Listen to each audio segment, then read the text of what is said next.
안녕하세요. 긍정비타쌤입니다. 오늘은 온몸으로 강의 잘하는 방법에 대해서 말씀드려볼게요. 크게 세 부분으로 나눠져 있죠. 머리, 가슴, 배 이렇게 세 부분으로 나눠져 있는데요.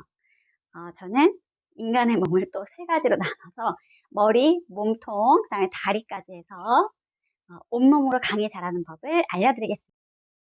자, 강의를 잘하시려면 우선 자신감 넘치는 그 마인드를 우선 가져야 되는데요. 그게 사실 눈으로도 나타나고요. 온몸으로 자신감의 여부가 드러나기 마련이에요. 그래서 가장 먼저 첫 번째, 머리부터 얘기를 하도록 하겠습니다. 머리에는 눈이 있죠. 눈이 가장 중요한데요. 자신감이 없을 때는 눈동자도 이렇게 흔들리기도 하고 자신감 없는 눈빛이 나옵니다. 우선 눈에 자신감을 실어주시고요. 청중을 바라보실 때 크게 세 부분으로 나눠서 바라봐 주세요. 예를 들어서 뭐 몇 명이 없는 소수의 공간이라면 그냥 잘 쳐다보고 이제 강의하시면 되는데 그게 아니라 뭐 100명, 200명 되는 그런 넓은 강의장에서 강연하실 때는 이쪽 한번, 가운데 한번, 또 오른쪽 한번 이렇게 시선을 분산하셔서 어느 청중도 소외되지 않도록 점 3개 정도를 찍어 두신다고 생각하시고 골고루 쳐다보시면서 강의를 진행하시면 됩니다. 그때 뭐 눈동자가 뭐 흔들린다거나 자신감 없게 쳐다보면 안 되겠죠. 자신감을 가지고 시선을 분산해서 쳐다봐 주시고요.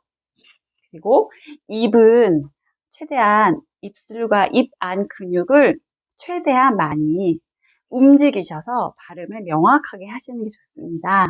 당연한 얘기죠? 마스크 속에 입이 가려져 있을 때도 입 안이 크게 움직이지 않으면 사람의 그 소리가 전달이 잘 안 됩니다. 요즘에 학생들이 입을 잘 안 움직이는 경향이 많아서 발음이 잘 안 들릴 때가 있어요.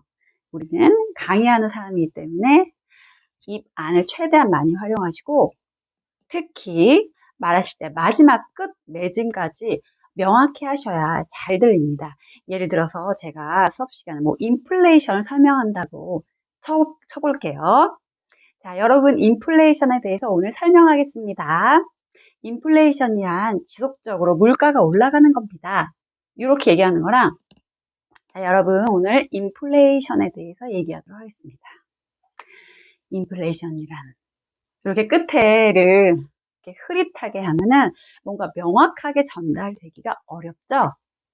끝부분, 그 문장의 끝부분까지 명확하게 끝까지 끝맺음을 잘 해주시는 게 중요해요.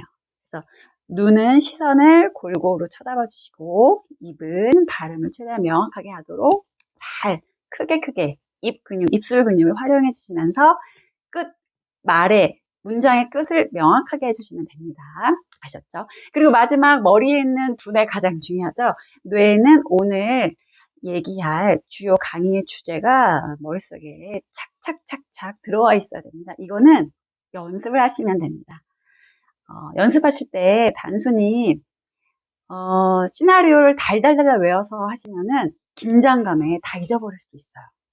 굉장히 위험한 방법이고요. 그렇게 하지 마시고 주제어 내가 강의에서 말하고자 하는 주요 키워드를 적어두시고 키워드를 보시면서 자꾸 연습하시는 시간을 꼭 가지시기 바랍니다. 혼자 연습하기 어렵죠? 곰돌이 인형이나 집에 있는 강아지나 누구 데리고 연습하시거나 저 같은 경우는 아침에 산책할 때도 혼자 얘기하기도 하고요. 집에 아무도 없을 때는 곰돌이나 거울을 보고 얘기하기도 합니다. 이렇게 연습을 꾸준히 하셔야지 강의 스킬이 늘 수 있습니다. 자, 그럼 두 번째. 이번에는 몸통을 활용해서 강의를 잘하는 방법인데요. 뭐냐면 청중을 향해서 열린 태도를 가지고 계셔야 됩니다. 열린 태도. 뭐냐면 몸이 이렇게 활짝 열려 있어야 된다는 겁니다. 예를 들어서 마이크를 잡고 수업하는 경우도 있죠. 저기 주위에 마이크가 없네요. 그래서 연필을 가지고 해보도록 하겠습니다. 마이크를 잡고 강의를 하신다고 할 때도 이렇게 겨드랑이를 딱 붙여서 하지 마시고 살짝 띄워서 열린 자세로 강의를 하시면 됩니다. 왜냐하면 이렇게 딱 붙여서 약간 축소돼서 몸이 축소되는 거죠. 몸이 쪼그라들어서 이렇게 얘기하시면 자신감도 없어 보이고 청중들 입장에서도 뭔가 이렇게 위축되어 보이기도 하면서 청중들도 움직이지 않고 이렇게 고정되어 있을 수도 있습니다. 약간 팔도 띄우시고 손도 크게 자, 이쪽에 계신 분, 가운데 계신 분, 오른쪽 계신 분 이러면서 열린 자세는 뭐 예를 들어 프레젠테이션 화면을 볼 때도 이렇게 가리키시는 게 좋고요. 아예 뒤돌아보거나 등지거나 하는 것은 열린 자세가 아닙니다. 청중들을 향해서 항상 자세를 열려 있게끔 유도하는 게 좋습니다. 그래서 어깨도 쫙 펴시고 손 동작도 크게 하시고 가르침도 이런 방법으로 앞에 항상 보이게. 뭐 판서를 하실 일이 있을 때도 몸을 이렇게 열려 있는 자세로 글을 쓰신다거나 가르치신다거나 하시면 됩니다. 이해되셨죠? 자, 그럼 마지막 세 번째. 다리를 활용해서 강의 자르는 방법. 자, 두 다리는 움직이는 기관이죠. 저는 지금 촬영하느라고 가만히 앉아서 하고 있는데요. 실제 강연장에서는 제가 굉장히 많이 돌아다닙니다. 그래야지 청중들과 하나가 돼서 이렇게 소통할 수 있거든요. 그래서 한 자리에 머물러서 하시지 마시고 좌우, 앞, 뒤 이렇게 무대처럼 크게 활용하셔서 강의하시기 바랍니다. 어떤 분은 가만히 앉아서 한 자리에서 계속 강의를 하시는 분이 계신데 교탁 알박기라는 말이 있어요. 교탁에서 한 자리에서 계속 강의하시면 청중들이 굉장히 지루할 수 있습니다.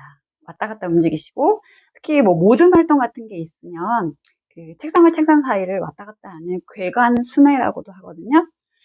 그런 계속 움직임을 통해서 청중들 속으로 같이 들어가셔서 참여하시면 강의가 더 잘 되고요. 앞쪽에만 계시더라도 좌우 공간을 최대한 활용하시면서 이동하시면서 강의하시는 게 좋습니다.